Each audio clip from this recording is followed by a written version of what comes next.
Speeding. Speeding. Speeding. 5, 4, 3, 2, 1. The world is changing faster than ever. What used to take decades is now taking years or even months. What you see right now is the illusion that people have had for many decades about the workplace being this secure place to work the rest of your life. For the first time in the history of our nation, our children will not do as well as us. We've seen our friends get laid off. We've been laid off. We've had our pay cut. People are overworked and underpaid. They seem to have less time and less freedom. They live under constant pressure. This is going to be forced. And so even if your employer loves you, they may have to cut you. There's something wrong that on Monday morning, the heart attack rate increases by 35%. Technology is accelerating, job security is declining. It just doesn't seem like the old models of making a living are as reliable as they used to be. Every aspect of our lives, there's a better way out there, but we're still doing it the old way. We live in the greatest country on the planet, and there are a lot of people sitting around complaining and being cynical. Like everyone's whining about this old model, and I'm like, why don't you leave it? Look at all this over here. Look at all this opportunity. Since so much of our lives revolve around our work and the way we make our living, many people are thinking there just has to be a better way. The biggest challenge facing our world today is not making money, is what are we going to do with all the displaced, unemployed people? People are afraid that they're going to make the wrong decision. People are afraid of the unknown. People are afraid that maybe I don't have the skills. Hey, sports fans, industrial age is over. It's dead. It's dying. That's why going to school to get a job is an obsolete idea. A steady paycheck is an industrial age idea.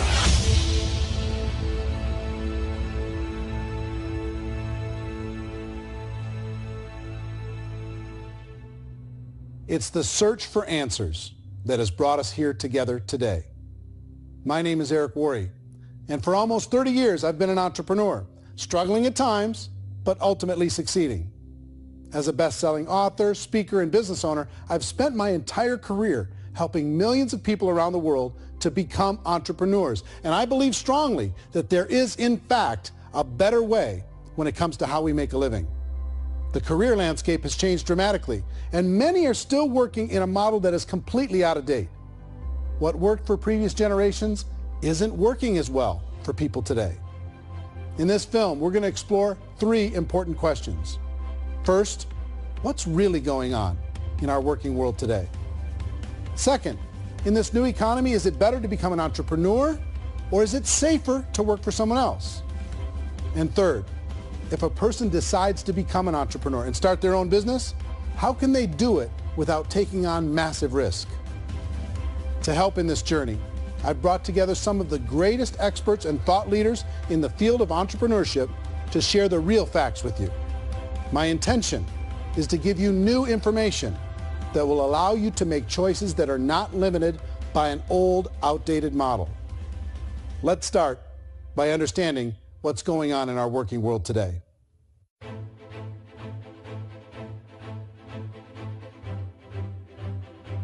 Let's look at unemployment. 30–40% of the people are honestly not working, but would be working.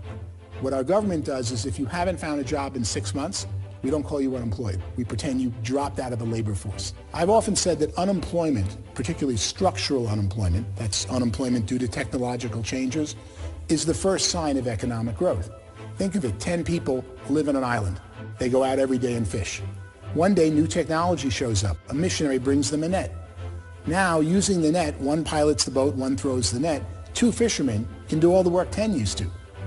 That's a 500% increase in productivity, 2 doing the work of 10, in one day. You don't have to learn a lot to learn how to throw a net instead of throw a fishing line.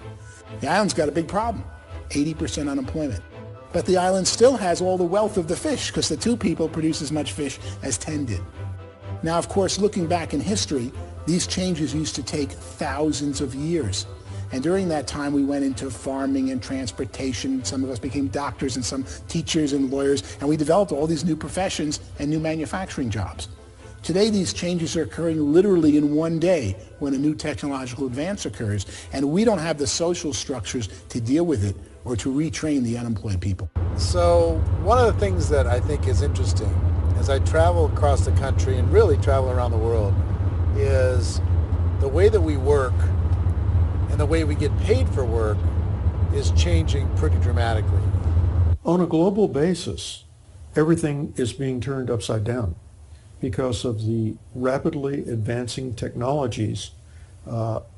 They are eliminating many jobs, and we have been left with many people not prepared for the jobs that exist. A lot of demand in public companies was to squeeze out all the fat and to get just as much margin as we possibly could, and fat equals humans. So this idea of job security and information age is so obsolete, but it's still taught inside our school system, and that's where the problem starts. There's no financial education in the school system, and people are still trained to be employees who work for that paycheck. This is a chart on the middle class.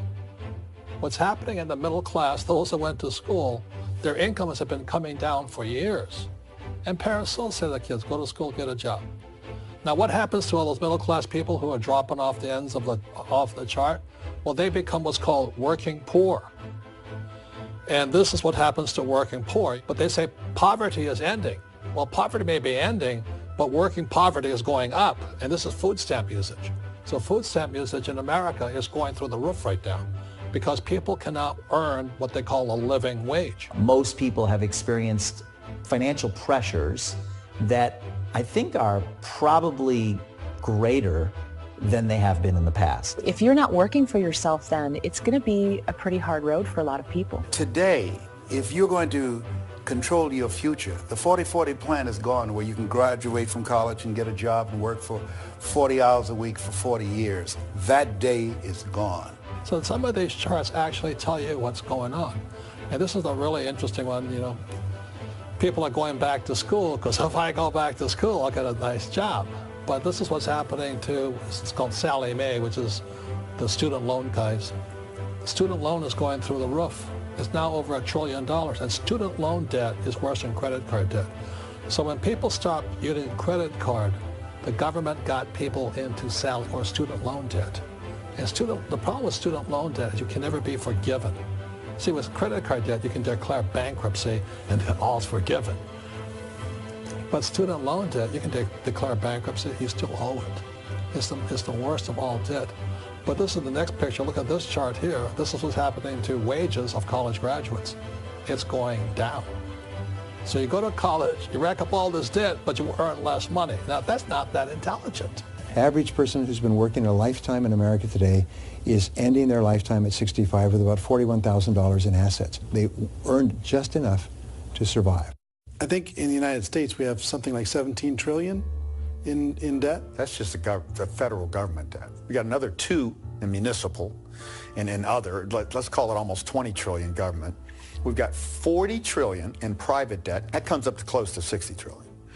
When you then add something we never had before, what you were talking about, when we look at the unfunded portion of Social Security and primarily Medicare, Medicaid, that at the most conservative estimates from outside firms, Kleiner Perkins, 67 trillion and growing.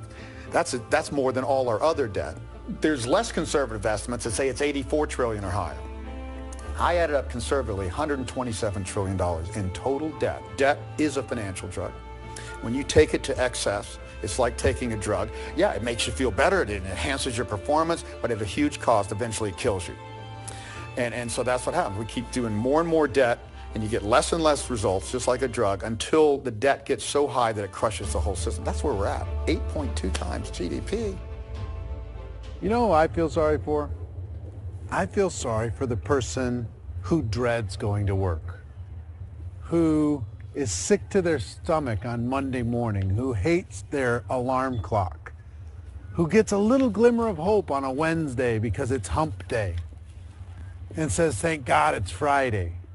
And they live for those 2 days a week where they get to be themselves and they don't have to be around people they don't like, and they don't have to play the political game in the office, and they don't have to live this half life.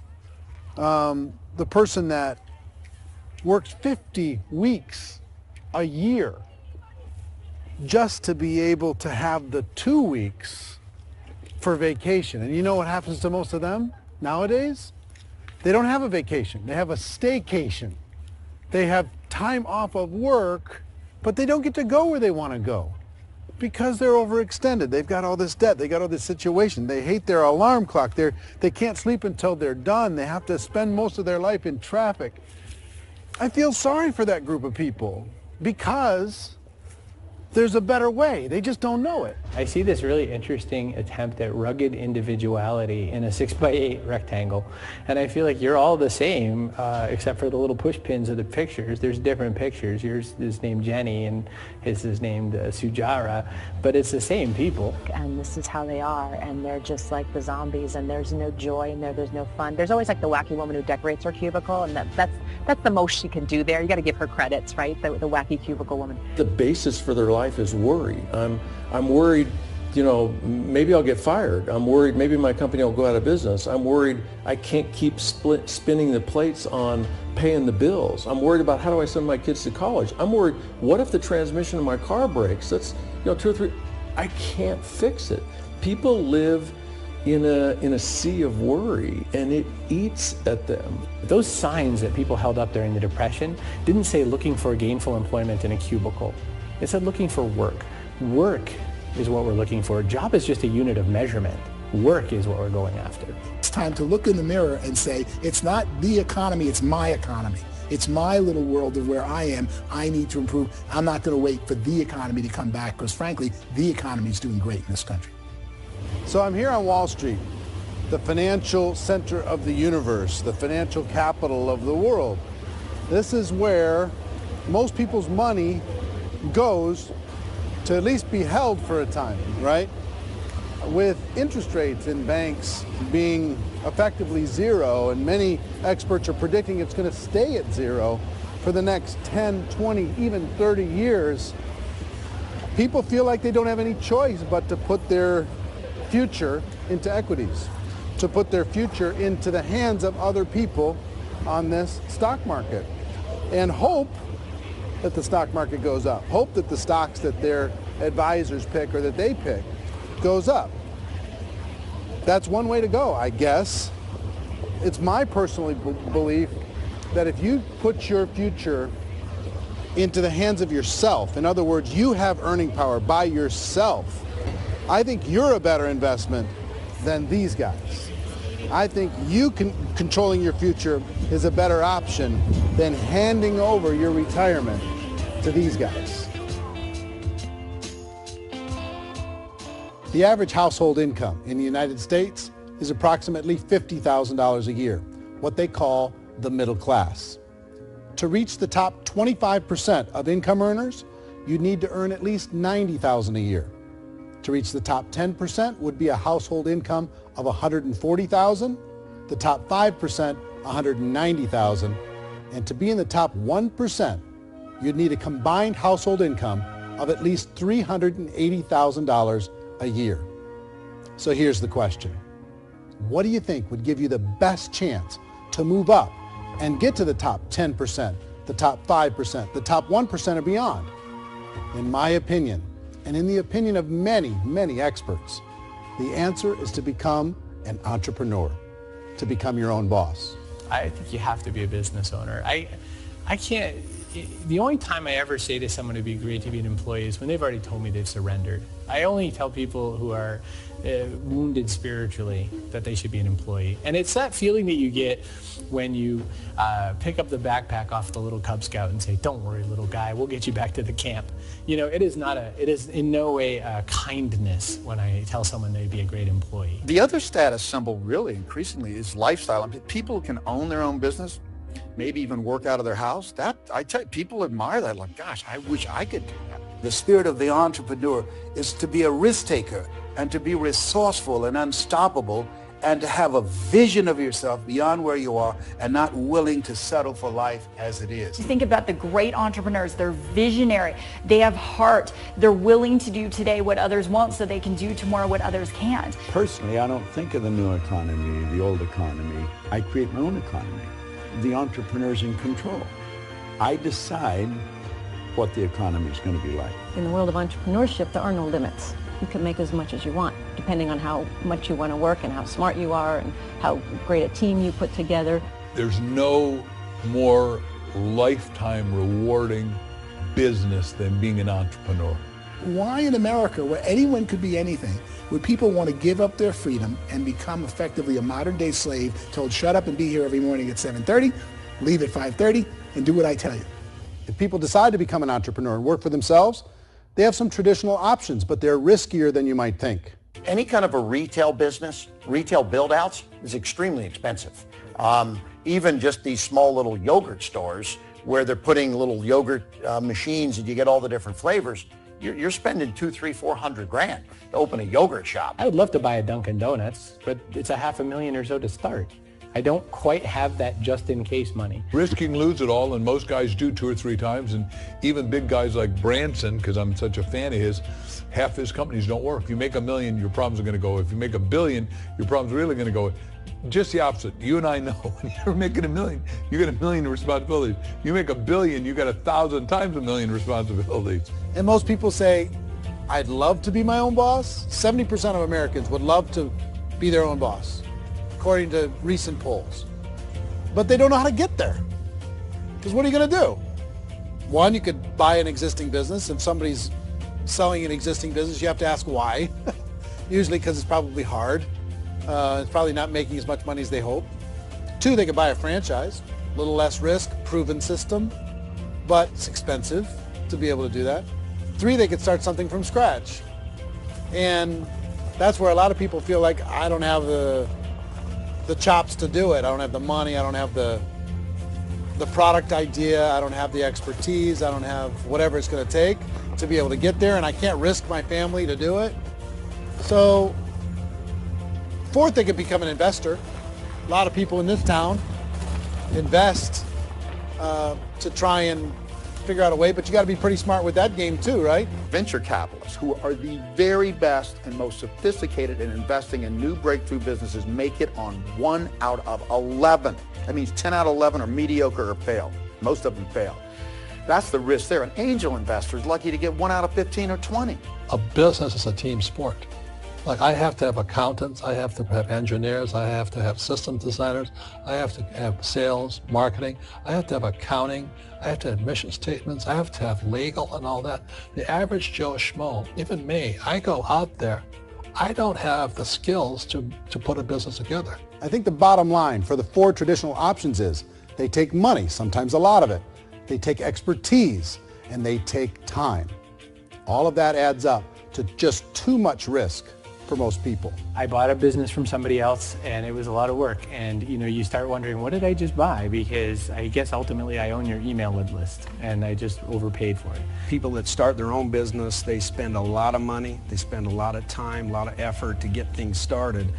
And the more you invest on the upfront, the harder you typically work at it. I can tell you what the success rate is of a restaurant. What is it? They're crazy enough. About 90% of them fail. About 90%, in how quickly?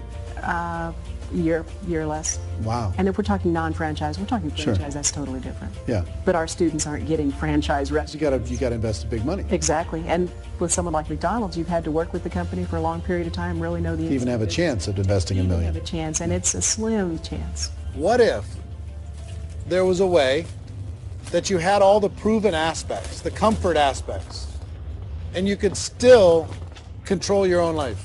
What if there was both? In other words, you didn't have to create everything from scratch. You didn't have to be a super leader. All you had to do, what if there was a proven product already? You didn't have to create the product. And there's a proven system already, proven training already. Everything except an employer. That was the only thing that you didn't have. Do you think more people would be open to working for themselves in that environment?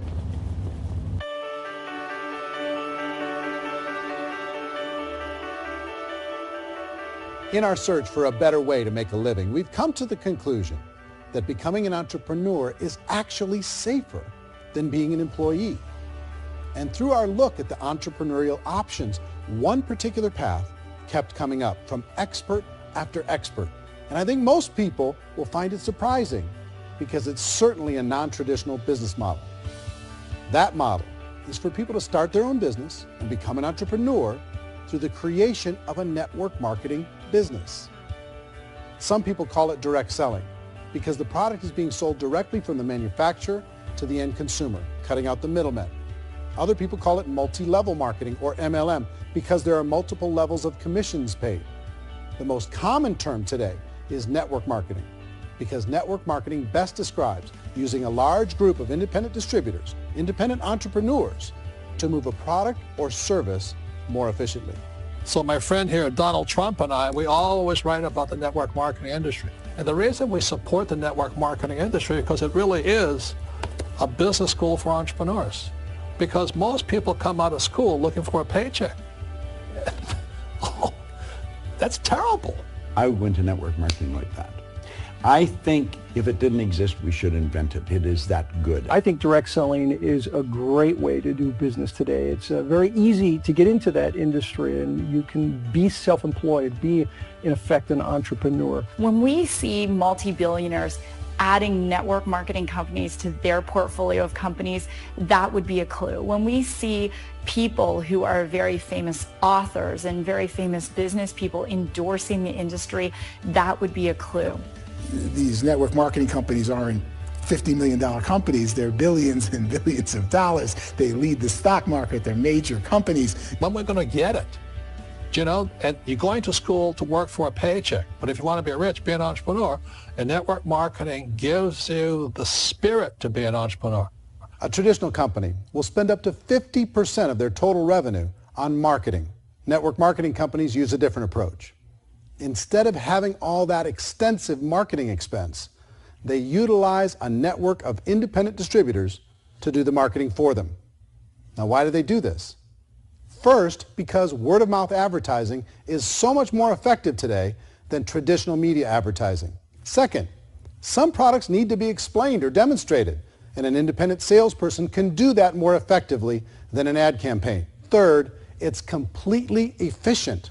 The company only pays for the marketing of their product if a sale happens and not before. Imagine if Amazon allowed you to become an independent distributor and paid out 40% of its revenue to that distributor group. All you had to do as a distributor was recommend a product, and if a person bought it on Amazon, Amazon would take care of all the logistics, and you'd get paid for bringing the customer. Now imagine you got paid for every purchase that customer made for the rest of their lives. Well, Amazon doesn't offer this option, but network marketing companies do. 85% of all buying decisions in our society are made as a result of word of mouth or reputation. We're recommending things to each other all the time. You know, who's your dentist? Who's your doctor? Who's your lawyer? What detergent, are you using? What legal system are you using? What product are you using? We're talking to each other about the things that we love anyway. When you go into a big box retailer, you're lucky if the clerk looks you in the eye, much less gives you any detailed or accurate information about what you're purchasing.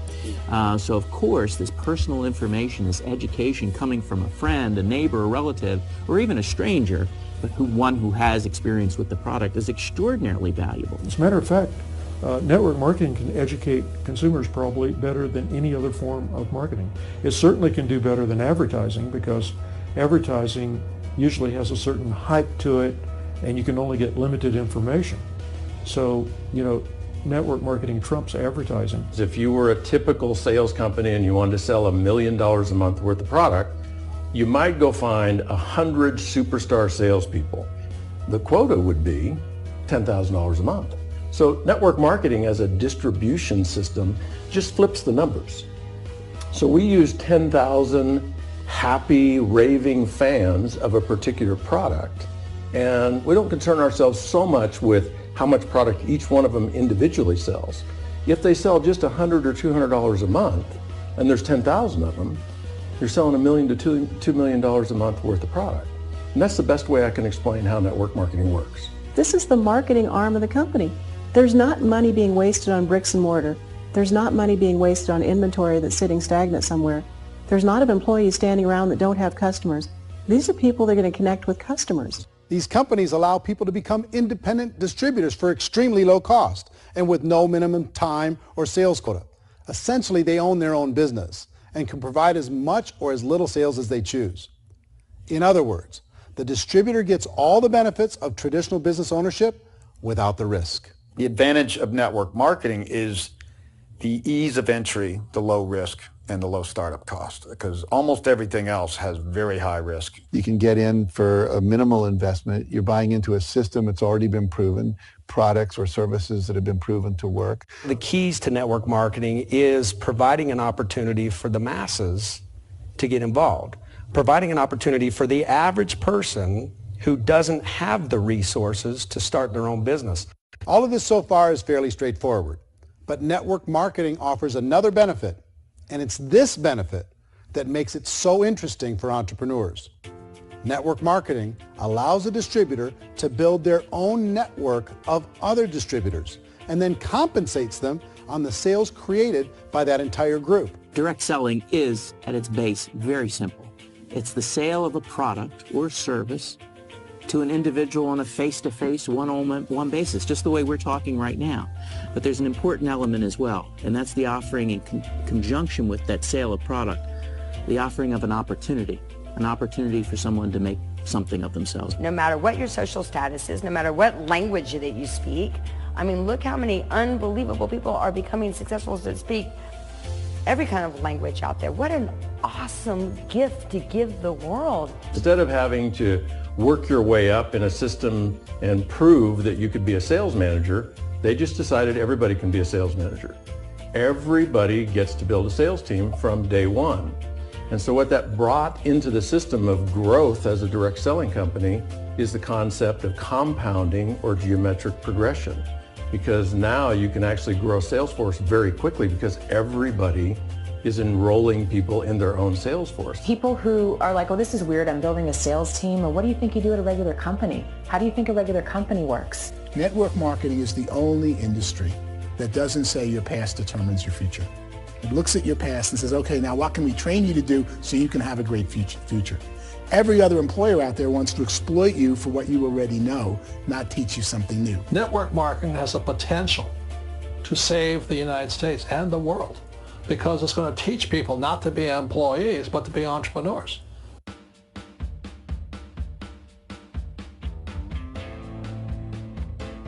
According to the Direct Selling Association, if you add up all the network marketing companies around the world, they combine to do over $178 billion a year in retail sales.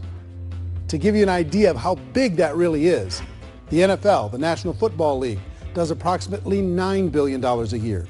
The music industry does a little more than $16 billion a year, and the movie industry does about $80 billion a year. Using a conservative average, network marketing companies pay their distributors about 40% of that $178 billion in the form of commissions, which adds up to more than $71 billion a year.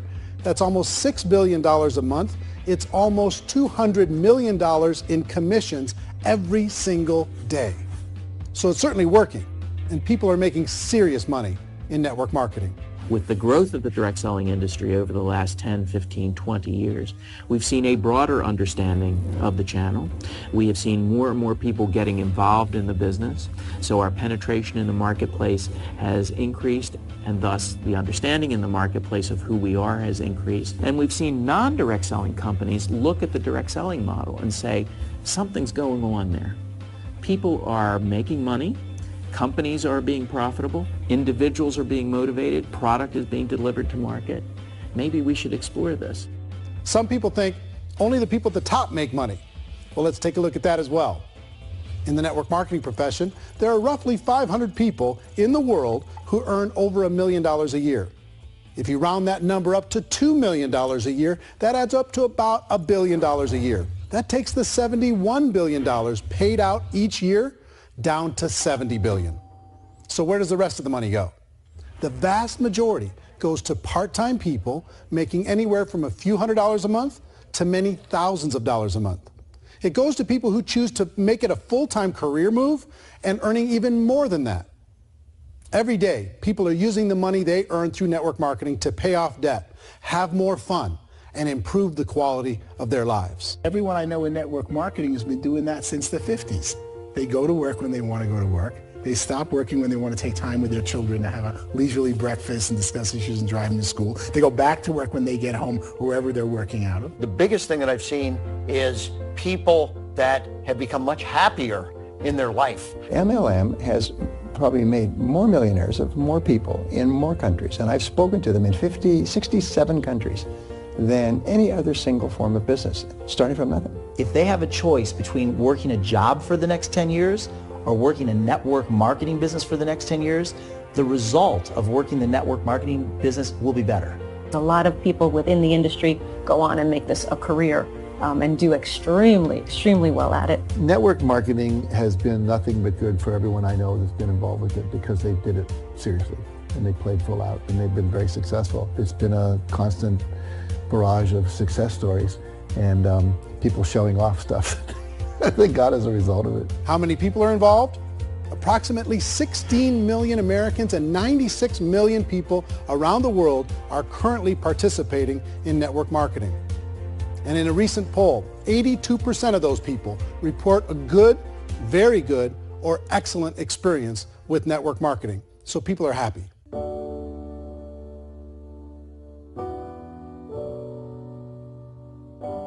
So I've taken a look at the network marketing profession and really tried to understand why so many people are confused as to the validity of this as a business. One is this pyramid shape. People get really messed up with this pyramid. Oh, it's one of those pyramid things. So I just think there are a lot of haters out there who really don't understand the industry and say, oh, it's a get-rich-quick scheme. It's a pyramid. Well, corporate America is a pyramid scheme. You know what I mean? It goes like this. You have thousands of MBAs, let's say working for Ford or General Motors or Coca-Cola. If all these MBAs, they're all trying to get to here, that's a pyramid. Only one guy's going to make it. Every 10 years, one's going to make it. Whereas you look at network marketing, it's like this. So you're here, and your job is to develop other CEOs coming up behind you. So it's an inverse pyramid. In network marketing, it's a very simple concept. If you sell product, you get paid. It is paid based on production. There is no first mover's advantage. There is no investment component where the more somebody spends, the more they're entitled to make. So the two are polar opposites of each other. It doesn't matter what shape the company is or the compensation plan is shaped, whether it's a circle or a pyramid or a triangle or a trapezoid, it doesn't matter. If compensation is coming primarily from recruitment, then you've got a problem. On the other hand, if an operation is basing their compensation to participants on the basis of sales, even when those sales are generated by people you've recruited, well, then you're a perfectly legitimate enterprise. That's the legal test. It's the practical test. Another issue that's been true in the past that is no longer true now is people used to be in network marketing loaded up with products that they couldn't sell and they ended up a loser. They ended up with a bunch of product in their garage, they ended up with a bunch of products sitting in their kitchen shelves or whatever, and they thought they could sell it and then they weren't willing to or able to sell it and they ended up with a bunch of stuff and they were bitter about it. There was this thing called front loading where you had to buy if you bought $25,000 worth of product, you got better commissions and all this. Today, it's almost all done by computer. It's direct mail comes from a warehouse somewhere else. You don't have to have all this inventory. You don't have to stock up. It's a paperless world now.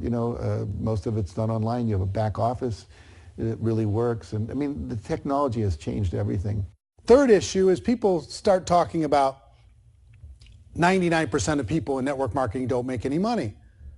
Well, we've talked about that over the course of this journey together. Almost $200 million a day is being paid out to network marketing distributors around the world. The naysayers, the people who say that it doesn't work, are usually the ones who just don't know how to make it work for themselves. And so they're giving you an opinion, and I tell people, don't confuse people's opinions with expertise, because opinions are free. And don't confuse sincerity with the truth, because people can be sincerely wrong. But here's the reality inside of network marketing. The vast majority of people that get involved in network marketing just become customers, and they get involved to be able to purchase product at a lower price. If you take Costco as an example, if a person goes into Costco and gets a membership to Costco so they can get a lower price on the product, we don't call that person a loser because they have a bunch of product that they walked out with with a smile on their face. Yet when some people want to take a look at network marketing, they say, well, those people, they're just using the product and they aren't earning an income, so they must be a loser. They're not a loser, they're a happy customer. That's the vast majority of people that are involved in network marketing. Now, a smaller percentage of those people decide to go build a business. They earn $300 a month, $500 a month, $1,000, $2,000. That's the bulk of earnings in network marketing. And then there's the few that really decide to take it serious, really decide to build a large network, really work to make that network very, very productive. And those people make huge amounts of money and there's no cap. What I do as an outside economist, just somebody looking at this industry like any other industry I speak and say, look, what's the realities of this? 1% do incredibly well. 10% generate some additional income at pretty low risk and effort. That's not, and 90% of people roughly end up customers. One thing that I think is real when it comes to people's perceptions about network marketing is people put this, and distributors, I think, involved in network marketing have some responsibility for this. They have sometimes unrealistic claims about the product or about the income. Most people who become distributors, they want the money, they want to be successful, but they don't have the skills. They don't know what to do. And when people don't know what to do and they're in a new business, they're scared. And when they're scared, they panic and desperation kind of sets in. So they think everyone they talk to has to get in. So if I talk to you and you say, well, no, I don't have time to do that, they're like, no, I need you. You have to do this or I won't be successful. So I start clawing on you. I start that desperation. So then I start making claims about the product, which are not appropriate, probably not even true. Or I start saying, oh, let me show you how you can make all this money and you don't have to do anything, Eric. And so you just totally misrepresent the opportunity, and you're clingy with people because you think you need everybody to be successful, and you don't. You know, one of the messages that I try to deliver most forcefully to companies as well as salespeople in direct selling is that you don't have to overpromise. The reality is in network marketing, there's a lot of hard work involved. There's a lot of effort. You're going to have to develop yourself. It's a business like anything else. It's going to take some time, but in my opinion, it's better.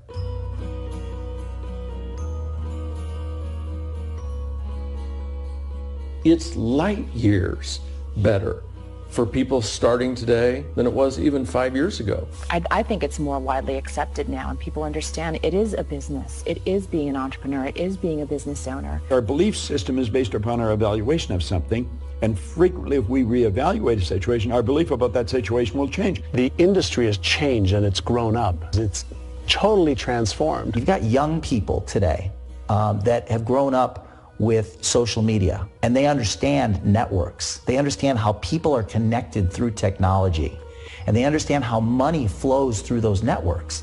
So when they see network marketing, they don't see it the way their parents saw it. And we've all learned, the larger industry that you represent, has all learned from those mistakes and flaws and errors that have happened early on. Early algorithms didn't work the right way. That's all fixed. It's like when they design a computer program, they design the program, then they run it, and then they go back through and they debug it. The MLM industry has been debugged. This is the day of being virtual, being able to run a business from your mobile phone. I mean, it's incredible. Companies are getting smarter. They're implementing more consumer protections. They're implementing more compliance training. They're doing more with respect to product research. If you do get involved and you make purchases of inventory, even on a voluntary basis, if you decide that this business is not for you, you can leave and have that inventory repurchased by the company. There's no other business that offers that kind of protection on a voluntary, self-regulatory basis.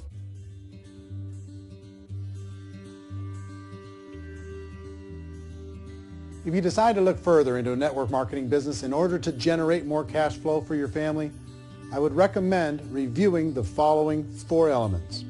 First is the product or service. And on the product or service, I would ask 5 important questions. 1, do you like it? Is it something you would feel comfortable sharing with others? 2, is there a recognized need in the marketplace? It's hard to create a need if one isn't naturally there. 3rd, does the product meet that need? Does it solve a legitimate problem for consumers? And 4th, is it priced to sell? Can it compete in the marketplace? And fifth, is it priced for profit? Is there enough margin for the company and the distributor to be able to generate income for the long term? If you can answer the questions on the product to your satisfaction, the next element to consider is the company itself. Is it well run? Do you believe in the founders or the management team? Do you feel they have what it takes to go all the way? See, it doesn't matter how good the product is if the management can't take care of the company. Good management can change with the times. They can handle adversity. They can make good decisions. Make sure you choose a company that can serve you for a long time. The third element to consider is the compensation plan. And with that, there are 3 important things to look at. First, a brand new person needs to be able to generate some money fairly quickly. It may be an obvious reason, but you can probably imagine the ripple effect of a distributor getting involved and having even a small victory fast.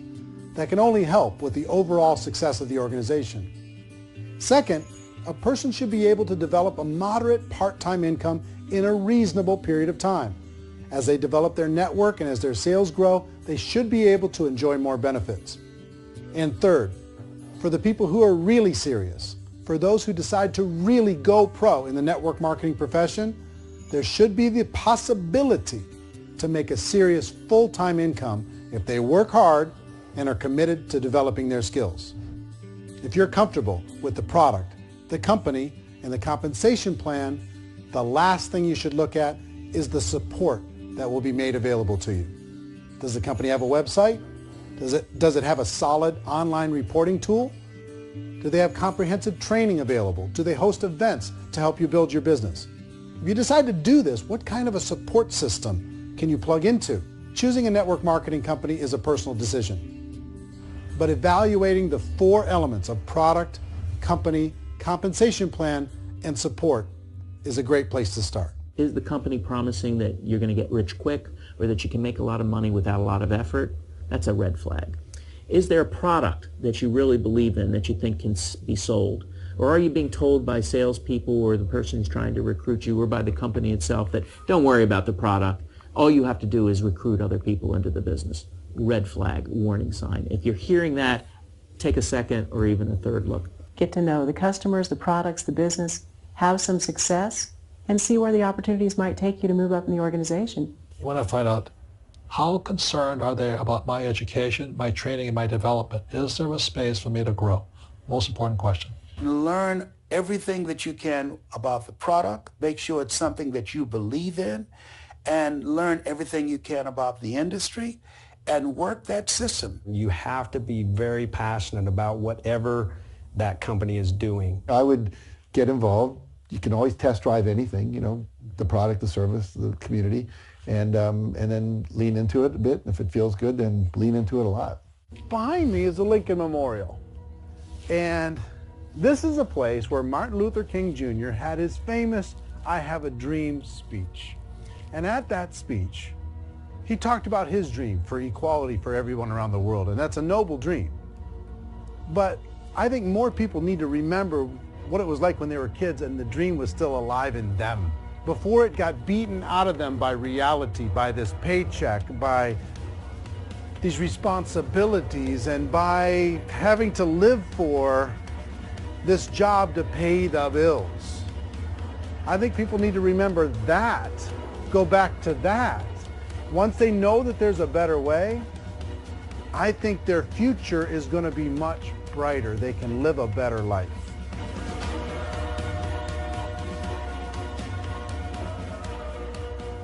So if you're considering getting involved in a network marketing company, let me offer you just a few pieces of advice. First, network marketing isn't perfect. It's emotional, it's challenging. Like any entrepreneurial venture, it can have its up days and its down days. But if you have an entrepreneurial bone in your body, it's just better. Second, if you're going to do it, decide to be professional. Decide to go pro. It's better to do that than just be this amateur sticking your toe in the water. Third, as any professional, you're going to have to learn some new skills. And I promise you, inside of the network marketing profession, they're not too difficult to learn. Fourth, like anything worthwhile, it's going to take some time. Don't expect that you're going to get to the finish line right out of the gate. And fifth, it's worth it. It's worth it to be able to take charge of your life again. It's worth it to be able to control your own financial situation. It's worth it for the people you're going to be able to spend time with. It's worth it for the things you're going to be able to see and the experiences you're going to be able to experience. It's worth it for the causes you're going to be able to contribute to, the lives you're going to be able to touch, the customers you're going to be able to help, the friendships you're going to be able to develop. I promise you, it's worth it. Remember, most people are searching for answers just like you are. But I do have to tell you the catch to network marketing. If there is a catch, if you want to understand this from an emotional point of view, people say, well, it sounds too good to be true. It's not. It's hard work. But here's the catch. Most people still don't understand it. So you're going to have to endure the loss of social esteem from ignorant people. The uneducated will think less of you. Now, if you can handle that, you're on your way. If that's going to destroy you, you know what? Entrepreneurship in general probably isn't in your future. If you can face that catch, you can become unstoppable. I want everyone to really contemplate this if they're not in network marketing. You're in a job, you probably have a mortgage, you have rent, you have debt, whatever's going on. You're in a prison. You work just hard enough to keep them from firing you, and they pay you just enough to keep you from quitting. Come on! I've been there, done that, and bought that t-shirt. In network marketing, if you run into failure, it's really just a homework lesson for yourself. There's no one to blame. You really have no excuse not to be successful. You just don't. People don't want to hear that, but there's so much available to you. If you want to be a good network marketer, be a student to the people above you, be a fellow traveler to the people on the same level, and be a teacher to those below, and know when it's appropriate to do which. People who are not afraid of asking people to buy things, or not afraid of persuading people with a chance they may say no, these people own the future. Nothing happens until something moves. So you got to go move, you got to go do something, or nothing's going to change in your life. In the beginning, you're going to do a lot of things that you don't get paid for. But as you go down the road, you get paid for a lot of things that you don't do. And your job is rehabilitating the spirit, the entrepreneur spirit in all of us. You give it back. Either give it a strong yes or a strong no, but no wishy-washy, dilly-dally stuff in the middle. There's dreams and there are nightmares, but I believe that the biggest nightmare of all is when you don't pursue your dream. You're going to see some monumental growth in this profession. It's an exciting, exciting time to be involved with the network marketing profession. The next 10 years, I see just exponential growth. When that tipping point comes, it's not a matter of asking somebody, have you ever heard about network marketing? You're really asking them, which company are you building your wealth in? We are here to fix the world, to improve relationships with other people, to improve other lives. And the real reward comes as an entrepreneur at any level from teaching somebody something and watching them soar. There is no greater reward.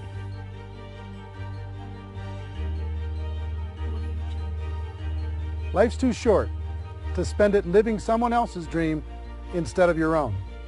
It's too short to spend it living at a fraction of your potential. Can being an entrepreneur be a challenge at times? Sure. But here's what you get in exchange. It can be yours. Something that you built, something that you created, something that you made happen. This balloon represents your dream. It represents entrepreneurship. My wish for all of you is that you would reach out and grab it.